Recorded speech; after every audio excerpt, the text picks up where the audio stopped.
நம்ம ஒரு அருமையான முட்டை கிரேவி தாங்க செய்ய போகிறோம். பாருங்கள், எல்லா விதமான டிஃபன் ஐட்டத்துக்கு பூரி, சப்பாத்தி, இட்லி, தோசை எல்லாத்துக்குமே இது ஒரு அருமையான சைட் டிஷ்ஷாக இருக்கும். அப்படியே சாப்பாட்டுக்கும் வெள்ளை சாதத்துக்கும் போட்டுக்கலாம், பிரியாணி பிரிஞ்சிக்கும் சேர்த்துக்கலாம். அந்த மாதிரி ஒரு அருமையான சைட் டிஷ் தாங்க இந்த முட்டை கிரேவி. இப்போ நம்ம பண்ணுற இந்த மெத்தடில் ஒரு முறை செஞ்சு பாருங்கள், உங்களுடைய ஃபேவரட் கிரேவி ஆகிடும். இது எல்லா விதமான இதுக்கும் சைட் டிஷ்ஷாக நீங்கள் செய்வீங்க. இந்த முட்டை கிரேவியை எப்படி செய்யலாம் பார்க்கலாம் வாங்க. ஒரு கடாயில் ஒரு 2 டேபிள் ஸ்பூன் எண்ணெயை ஊற்றி சூடாகிட்டுருக்குதுங்க. எண்ணெய் சூடானதுமே ஒரு பெரிய வெங்காயத்தை பொடியாக கட் பண்ணி வச்சுருக்கோம், அதை இதில் சேர்த்துக்கணும்.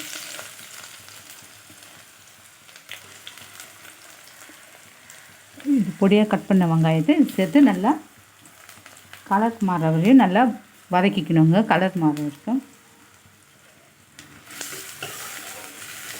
இது நல்லா வதங்கட்டும். அதுக்காட்டி நம்ம மசாலா அரைச்சி எடுத்துகிட்டு வந்துடலாம். அதுக்கு மசாலா என்னங்க, ஒரு மிக்ஸி ஜார் எடுத்துக்கிட்டோங்க.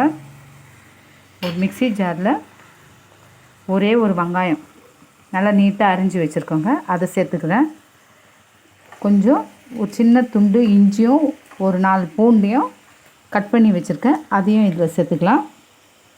கூடவே ஒரு 2 பச்சை மிளகாய், கொஞ்சம் கொத்தமல்லி, ஒரு 4 கறிவேப்பிலை போட்டுட்டு கொஞ்சம் முந்திரி, கொஞ்சம் பட்டை, ஒரு 3 லவங்கம் இதையும் போட்டு நல்லா நைஸாக அரைச்சி எடுத்துகிட்டு வந்துடலாம். அதுக்கறையும் இந்த வெங்காயம் அப்படியே பொன்னிறமாக கலர் சேஞ்ச் ஆகணும், வதங்கட்டுங்க, எண்ணெயிலே வதங்கட்டும். நம்ம இந்த மசாலாவை நல்லா நைஸாக அரைச்சி எடுத்துகிட்டு வந்துடலாம்.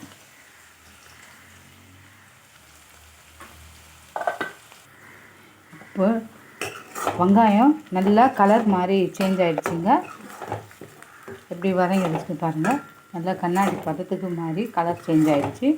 இது வதங்கும் போதே நம்ம பொடியாக கட் பண்ணி வச்சுருக்கிற ஒரு தக்காளியும் இதில் சேர்த்துடலாம். இது நல்லா மிருதுவார வரையும் வதங்கணுங்க எண்ணெயிலேயே. அதுக்கு தேவையான அளவுக்கு 1 ஸ்பூன் உப்பு போட்டுடலாம். உப்பும் கொஞ்சம் மஞ்சத்தூளும் போட்டால் இன்னும் கொஞ்சம் சீக்கிரமாக அது வதங்கிடும். அதனால் உப்பும் மஞ்சத்தூளும் போட்டு தக்காளியை நல்லா வதக்கிக்கலாம். கொஞ்சம் மிருதுவாகவே வதங்கிட்டோம். அது வரையும் நம்ம ஒரு மூடி போட்டு மூடி வைக்கலாம்.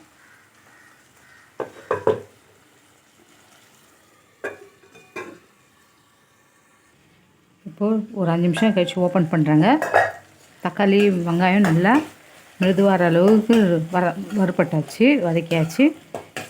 இப்போ இதுக்கு தேவையான அளவு மசாலாலாம் நம்ம ஒன்று ஒன்றா சேர்த்துட்டு வந்துடலாம். ஆல்ரெடி மஞ்சத்தூளும் உப்பும் போட்டாச்சு, அதனால் ஒரு 1/2 ஸ்பூன் சின்ன ஸ்பூனில் கரம் மசாலா, மிளகு ஒரு 1/2 ஸ்பூன் மிளகுத்தூள்,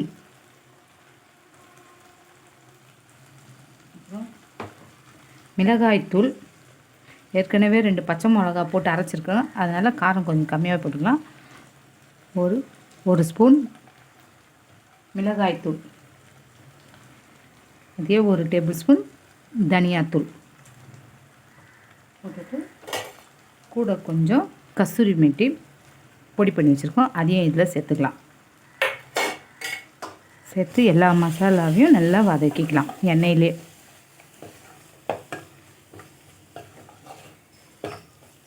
நல்லா இதை கலந்து விட்டுட்டு ஒரு 2 டேபிள் ஸ்பூன் தயிரையும் சேர்த்துக்கலாங்க. ரொம்ப தேவை, ஒரு 2 டேபிள் ஸ்பூன் தயிர், அவ்வளோதாங்க. இதை சேர்த்து நல்லா கொஞ்சம் நேரம் எண்ணெயிலே வதங்கட்டும். இதையும் ஒரு 2 நிமிஷம் நம்ம மூடி போட்டு மூடி வைக்கலாம். அதுக்கப்புறம் அரைச்ச மசாலாவையும் சேர்த்துக்கலாம்.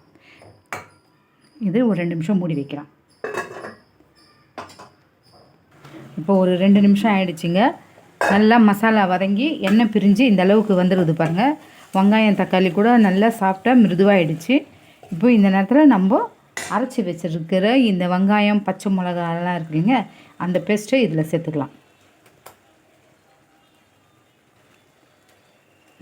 சேர்த்துட்டு இது பச்சையாக அரைச்சதால் இது நல்லா வதங்கணுங்க. இதில் போட்டுட்டு நல்லா கலந்துட்டு ஒரு 5 நிமிஷம் 10 நிமிஷம் இது சிம்முலேயே நல்லா வதங்கட்டும். எண்ணெய் பிரிஞ்சு வர அளவுக்கு நல்லா கலந்துட்டு இதையும் மூடி வச்சுட்டு சிம்முலேயே ஒரு 10 நிமிஷம் வைக்கலாம். நடுவில் ஒரு முறை 2 முறை கலந்து விடலாம், இல்லாட்டி அடி பிடிச்சிடும். கலந்து இதை இப்படியே வச்சுட்டு பச்சை வாசம் போகிற வரையும் வதக்கலாம், மூடி வைக்கலாம். இப்போ நல்லா ஒரு 10 நிமிஷம் ஆயிடுச்சுங்க. நல்லா எண்ணெய் பிரிஞ்சு வந்துடுது. நடுவில் ஒரு 2-3 தடவை கலந்து விட்டோங்க. இப்போது நல்லா அந்த பச்சை வாசனை போயிட்டு எண்ணெய் பிரிஞ்சு வர அளவுக்கு நம்ம வதக்கியாச்சு. இப்போது தேவையான அளவுக்கு கொஞ்சம் தண்ணி ஊற்றிக்கலாம். கிரேவிக்கு நம்மளுக்கு எந்த அளவுக்கு தேவையோ அந்த அளவுக்கு சேர்த்துக்கலாம். நான் ஒரு 1/2 கிளாஸ் தண்ணி ஊற்றிருக்கிறேன். பாருங்கள், இது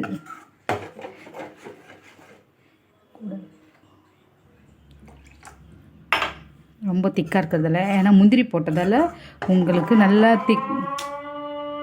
நம்மளுக்கு எந்த அளவுக்கு திக்னஸ் வேணுமோ அந்த அளவுக்கு நீங்கள் தண்ணி சேர்த்துக்காங்க. நான் இந்த அளவுக்கு வச்சுருக்கிறேன், எனக்கு போதும்னுட்டு. இந்த நேரத்தில் நம்ம 1 ஸ்பூன் தான் உப்பு போட்டிருக்கிறோம். உப்பு காரத்தையும் ஒரு முறை செக் பண்ணிக்கலாம். செக் பண்ணிக்கிட்டு காரம்லாம் அதிகமாகவே இருக்குதுங்க, உப்பு மட்டும் கொஞ்சம் கம்மியாக இருக்குது. இப்போ நான் இன்னொரு ஸ்பூன் உப்பு போட்டுக்கிறேன். உப்பு போட்டு நல்லா கலந்துடலாம். ஏன்னா முந்திரி போட்டதால் உங்களுக்கு கொஞ்சம் திக்னஸ் ஆகும் செஞ்சு ஆற வச்ச பிறகு. இப்போ நம்ம வேக வச்சு கட் பண்ணி வச்சுருக்கிற முட்டைகளை நம்ம இதில் சேர்த்துடலாம்.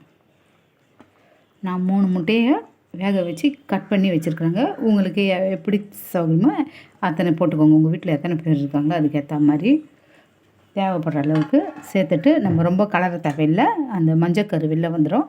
இப்படி இந்த கிரேவியெல்லாம் சேர்த்து நல்லா ஒரு 5 நிமிஷம் அப்படியே இதை சிம்மிலே வேக வைக்கலாங்க. மூடி வைக்கலாம். ஒரு 5 நிமிஷம் அப்படியே வேகட்டும். ஒரு 10 நிமிஷத்துக்கு அப்புறம் பாருங்க, நல்லா எண்ணெய் பிரிஞ்சு ரெடி ஆகிடுச்சிங்க நம்ம முட்டை கிரேவி.